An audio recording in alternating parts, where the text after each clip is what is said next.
తో పాటు ఉన్న టీపీసీసీ మెంబర్ అయినటువంటి మా దత్తు గారికి మరియు వార్డు మెంబర్లకు, ముఖ్యంగా గ్రామ ప్రజలకు, మహిళలకు, సోదరులందరికీ కూడా కృతజ్ఞతలు తెలియజేస్తూ, మరి ప్రజాపాలనలో జరుగుతున్నటువంటి ఏదైతే పథకాల గురించి చెప్పాలనుకున్నామో, కాకపోతే మా జగన్ గారు 2 నిమిషాలు చెప్పాలన్నారు.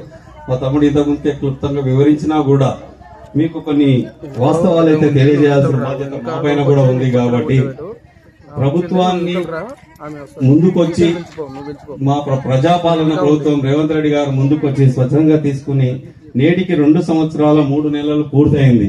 పూర్తయిన కాలంలోనే మహిళలకు ప్రాధాన్యత ఇవ్వడం జరుగుతుంది. మహిళలే మా ప్రభుత్వానికి, పేదలే మా సంక్షేమ పథకాలకన్నిటికీ అర్హులు అని చెప్పేసి ఒక నిదానంతో మేము ముందు ఎలక్షన్ ముందు వచ్చాము. ఆ పథకాల ద్వారానే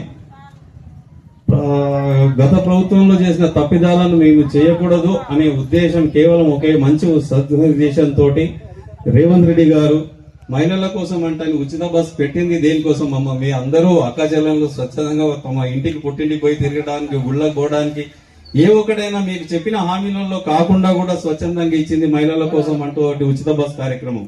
ఇది గొప్ప విషయం, మీరు మంచిగా తీసుకోవాల్సిన విషయం. కానీ మీరు ఇక్కడ దాని ప్రజాపాలనలో ఆనందం పొందుతున్నారు. మా అక్కచెల్లెళ్ళు దీన్ని ఖచ్చితంగా స్వీకరిస్తారని కోరుకుంటున్నాము. కానీ ఎవరు సంతోషంగా చప్పట్లు కొట్టట్లేదు. ఇక్కడ అడిగి కొట్టించుకునే బాధ్యతగా తల్లి మీరు స్వచ్ఛందంగా కొడితే మాకు కూడా చేసినట్టు సంతోషంగా ఉంటుంది. మరి ఇంకా ముఖ్యంగా చెప్పుకోవాలంటే అదే తల్లి, నేనేం చెప్తున్నా, అవసరాన్ని బట్టి వాడుకుంటే, మీరు చెప్పిన వాటి అవసరానికి వాడుకుంటే అది పరిమితంగా ఉంటుంది, అందరికీ లాభకాయంగా ఉంటుంది. పొద్దుపోక కూడా తిరిగితే అందరు కామెంట్ పెట్టినట్టు జరుగుతుంది. ఇంకొక విషయం ఏంటంటే, ముఖ్యంగా మా ప్రజాపాలనలో జరుగుతున్నటువంటి రేవంత్ రెడ్డి గారు తీసుకున్నది విజన్ అండి. 2047 అనే కార్యక్రమానికి ఇది చిన్నదిగా తీసుకునే 5-10 ఏళ్ళు కాదు, ఏది తీసుకున్నా దీర్ఘకాలంగా ఆలోచన చేయాలి. కాబట్టి మన తెలంగాణ ప్రజలు 4 లక్షల మందికి న్యాయం జరగాలనే ఉద్దేశంతో మంత్రిమండలితో చర్చించి తన ఒక విజన్ నిరూపించుకున్నారు. దానిలో భాగంగానే మనము ఇవాళ ఒక చక్కటి ఏవి చూసుకున్నాము. ప్రజాపాలనలో ముఖ్యంగా ప్రత్యేకంగా ఎవరికి ఇస్తారంటే ప్రాధాన్యత ఫస్ట్ విద్యకి ఇస్తాం. కాంగ్రెస్ ప్రభుత్వం అంటేనే విద్య.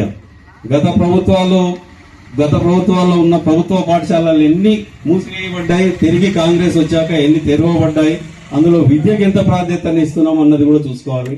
దాని తర్వాత మరి వైద్యం అంటే హాస్పిటల్స్, ఎన్ని హాస్పిటల్స్ అందుబాటులో ఉన్నాయి. మా